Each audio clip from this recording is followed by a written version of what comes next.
नमस्कार दोस्तों, जाने कहां से उठे नासा के मून मिशन पर सवाल और कौन कौन है इसमें शामिल। पूरी दुनिया अपोलो 11 के चांद पर उतरने की खुशी मना रहा है, लेकिन इस ऐतिहासिक घटना के 50 वर्ष पूरे होने के बाद भी कुछ सवाल नासा का पीछा नहीं छोड़ रहे हैं। 20 जुलाई 1969 का दिन पूरी दुनिया में खासा अहमियत रखता है। इसी दिन अमेरिका के एरोनॉटिकल इंजीनियर और सेना के पायलट नील आर्मस्ट्रांग ने चांद पर कदम रखा था। उनके साथ चांद की धरती पर उतरने वालों में बज एल्ड्रिन भी थे। अपोलो 11 के साथ चांद की ओर रवाना होने वालों में इन दोनों के अलावा माइकल कॉलिंस भी थे, जो चांद की सतह पर न उतरकर इसकी परिक्रमा कर रहे थे। अमेरिका आज तक इस मिशन को लेकर दुनिया भर से वाहवाही बटोरता आ रहा है। इस मिशन को अंतरिक्ष के रहस्यों को खोजने में सबसे बड़ा पड़ाव भी माना गया है, लेकिन दूसरी तरफ इस मिशन पर सवाल भी उठते रहे हैं। इन सवालों में इस मिशन को झूठा साबित करने की कोशिश की गई है। कहा जाता रहा है कि यह मिशन केवल रूस को नीचा दिखाने के मकसद से कहीं अनजान जगह पर फिल्माया गया था। इसको लेकर जो वजह बताई जा रही है उसमें शीत युद्ध, वियतनाम युद्ध का भी जिक्र है, जिनमें अमेरिका को कुछ हासिल नहीं हुआ था। नासा के मिशन पर सवाल उठाने वालों में अमेरिका भी पीछे नहीं है। अमेरिका के पूर्व नेवी अधिकारी बिल केसिंग की 1976 में अपनी किताब we never went to the moon, America's $30 billion swindle में इस पर सवाल खड़े किए हैं। केसिंग ने 1940 में मिडशिपमैन के तौर पर यूएस नेवी ज्वाइन की थी।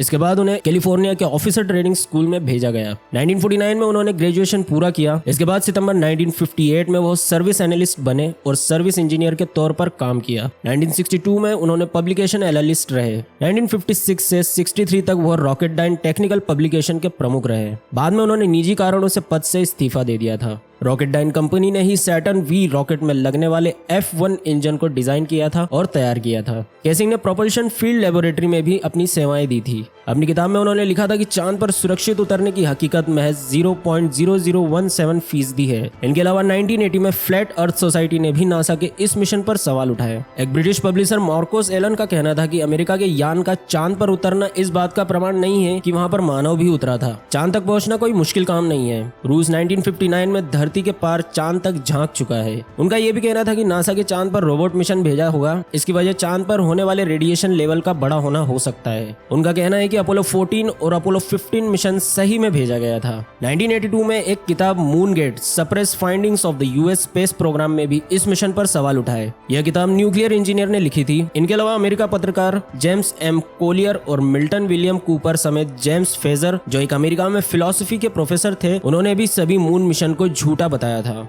इनके अलावा क्वांटम इमेज प्रोसेसिंग के लिए काम करने वाले डेविड ग्रोव्स ने एल्ड्रिन द्वारा खींची गई फोटो की जांच करने के बाद इस मिशन पर सवाल उठाए थे। एंटिया पोलॉन मूनलाइट स्कैम यूएस किताब को लिखने वाले रूस के विपक्षी नेता यूरी आई मुखिन ने नासा के अपोलो 11 मिशन को कटघरे में खड़ा करते हुए इस पर सवाल उठाए। इसमें कहा गया है कि इस मिशन में अमेरिका ने टैक्स चुकाने वालों के पैसे को बर्बाद किया था। नासा के इस मिशन पर सवाल उठाने वालों की लिस्ट यहीं पर खत्म नहीं होती है, बल्कि इसमें और कई नाम शामिल हैं। इसमें रूसी, अमेरिकी, जापानी और जर्मनी के लोग भी शामिल हैं। इस मिशन के बाद आलोचक यह कहते आए हैं कि अमेरिका ने यह सब एक स्टूडियो में किया था। सवाल ये भी उठे कि जिस तस्वीर में अमेरिका का झंडा चांद की सतह पर लगाया गया दिखाया है, वो वहां पर लहरा रहा है, जबकि वहां पर तो कोई वायुमंडल नहीं है। ऐसे में इसका लहराना नामुमकिन है। इसके अलावा आर्मस्ट्रांग के पैरों के निशान भी सवालों के घेरे में है। ऐसा इसलिए क्योंकि चांद पर ऐसा होना नामुमकिन है। कहा यह भी चाहता है कि जिस यान से आर्मस्ट्रांग चांद पर गए थे उसका वजन करीब 4 टन था, लेकिन उसने भी अपने निशान वहां पर नहीं छोड़े। ऐसे में आर्मस्ट्रांग के पांव के निशान अपने आप में सवाल खड़े करते हैं। इस मिशन से जुड़ी तस्वीरों में चांद से तारों का न दिखाई देना भी सवाल खड़े कर रहा है। वहीं सबसे ज्यादा हैरत में डालने वाली बात यह है कि इस ऐतिहासिक मिशन की मशीन के ब्लूप्रिंट्स आज तक किसी ने नहीं देखे। इस सवाल पर अमेरिका का कहना है कि वह गायब हो चुके हैं। इस मिशन से जुड़ी एक और तस्वीर पर भी सवाल उठ रहे हैं। यह तस्वीर आर्मस्ट्रांग की है, लेकिन इसमें तस्वीर खींचने वाला इंसान दिखाई नहीं दे रहा है। जब उनके हेलमेट पर लगे शीशे में दूसरा अंतरिक्ष यात्री काफी दूर दिखाई दे रहा है। नासा का कहना है कि यदि तस्वीर दूसरे अंतरिक्ष यात्री के हेलमेट में लगे कैमरे से ली गई थी। वहीं सवाल यह भी है कि सूर्य से निकलने वाला रेडिएशन किसी भी इंसान को मार सकती है, फिर नासा इन सभी को सुरक्षित कैसे लेकर आया।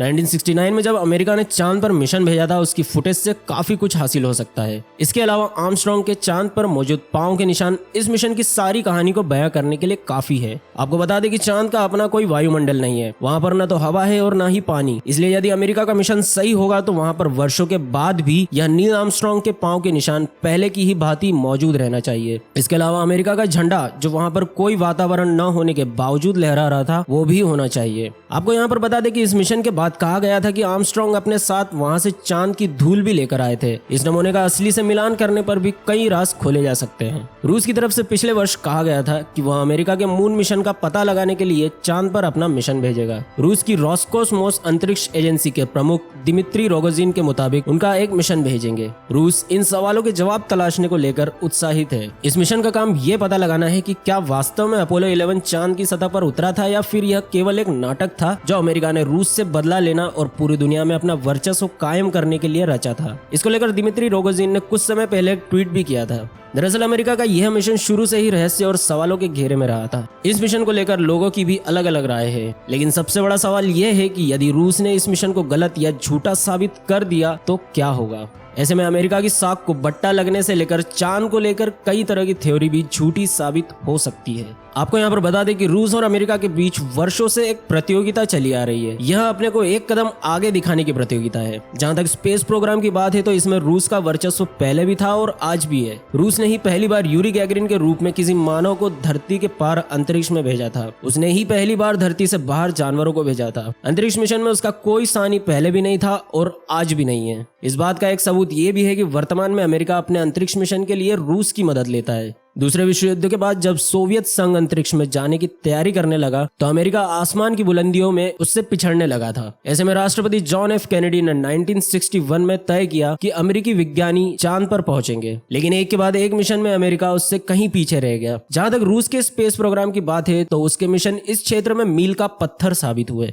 अंतरिक्ष में जाने वाले पहले पुरुष से लेकर पहली महिला तक रूस की ही थी। सोवियत संघ ने 1970 के दशक के मध्य में अपने मून प्रोग्राम को छोड़ दिया था क्योंकि चांद पर भेजे जाने वाले 4 प्रयोगात्मक रॉकेटों में विस्फोट हो गया था।